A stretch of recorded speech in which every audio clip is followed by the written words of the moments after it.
I found that nothing in life is worthwhile unless you take risks. Nothing. Nelson Mandela said, "There is no passion to be found playing small and settling for a life that's less than the one you're capable of living." Now, I'm sure in your experiences in school and applying to college and picking your major and deciding what you want to do with life, I'm sure people have told you to make sure you have something to fall back on. Make sure you got something to fall back on, honey. But I never understood that concept, having something to fall back on. If I'm going to fall, I don't want to fall back on anything. I want to fall forward. I figure at least this way I'll see what I'm going to hit. Without consistency, you'll never finish. So do what you feel passionate about. Take chances. Don't be afraid to fail. There's an old IQ test, was 9 dots, and you had to draw 5 lines with a pencil within these 9 dots without lifting the pencil. The only way to do it was to go outside the box. Don't be afraid to think outside the box. Don't be afraid to fail big, to dream big. But remember, dreams without goals are just dreams. Reggie Jackson struck out 2,600 times in his career, the most in the history of baseball. But you don't hear about the strikeouts. People remember the home runs. Fall forward. Thomas Edison conducted 1,000 failed experiments. Did you know that? I didn't know that. Because the 1,001st was the light bulb. Fall forward. Every failed experiment is one step closer to success. You've got to take risks, and I'm sure you've probably heard that before, but I want to talk to you about why that's so important. You will fail at some point in your life. Accept it. You will lose. You will embarrass yourself. You will suck at something. There's no doubt about it. And I know that's probably not a traditional message for a graduation ceremony, but hey, I'm telling you, embrace it, because it's inevitable.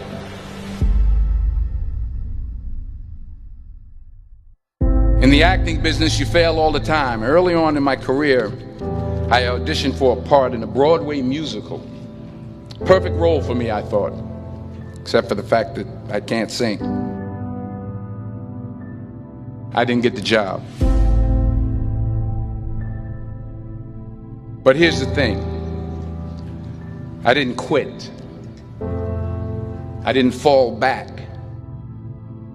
I walked out of there to prepare for the next audition, and the next audition, and the next audition. I prayed. I prayed. And I prayed. But I continued to fail and fail and fail. But it didn't matter, because you know what? There's an old saying, you hang around the barbershop long enough, sooner or later you're going to get a haircut. So you will catch a break, and I did catch a break. Last year, I did a play called Fences on Broadway. But here's the kicker. It was at the Court Theater. It was at the same theater that I failed that first audition 30 years prior. The point is, every graduate here today has the training and the talent to succeed. But do you have the guts to fail? If you don't fail, you're not even trying. I'll say it again. If you don't fail, you're not even trying. To get something you never had, you have to do something you never did. Just imagine you're on your deathbed, and standing around your deathbed are the ghosts representing your unfulfilled potential. The ghost of the ideas you never acted on. The ghost of the talents you didn't use. And they're standing around your bed, angry, disappointed, and upset.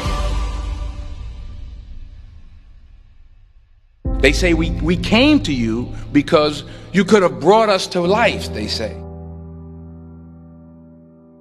And now we have to go to the grave together. So I ask you today, how many ghosts are going to be around your bed when your time comes?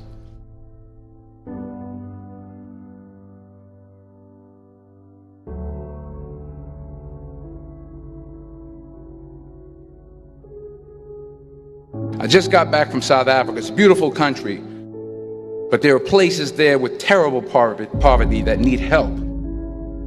And Africa is just the tip of the iceberg. The Middle East needs your help. Japan needs your help. Alabama needs your help. Tennessee needs your help. Louisiana needs your help. Philadelphia needs your help.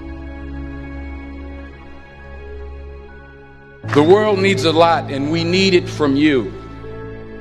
We really do. We need it from you young people. I mean, I'm not speaking for the rest of us up here, but I know I'm getting a little grayer. We need it from you, the young people, because remember this. You got to get out there. You got to give it everything you got, whether it's your time, your talent, your prayers, or your treasures. What are you going to do with what you have? I'm not talking about how much you have. Some of you are business majors. Some of you are theologians, nurses, sociologists. Some of you have money. Some of you have patience. Some of you have kindness. Some of you have love.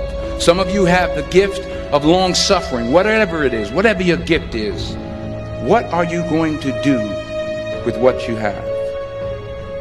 All right, now here's my last point about failure.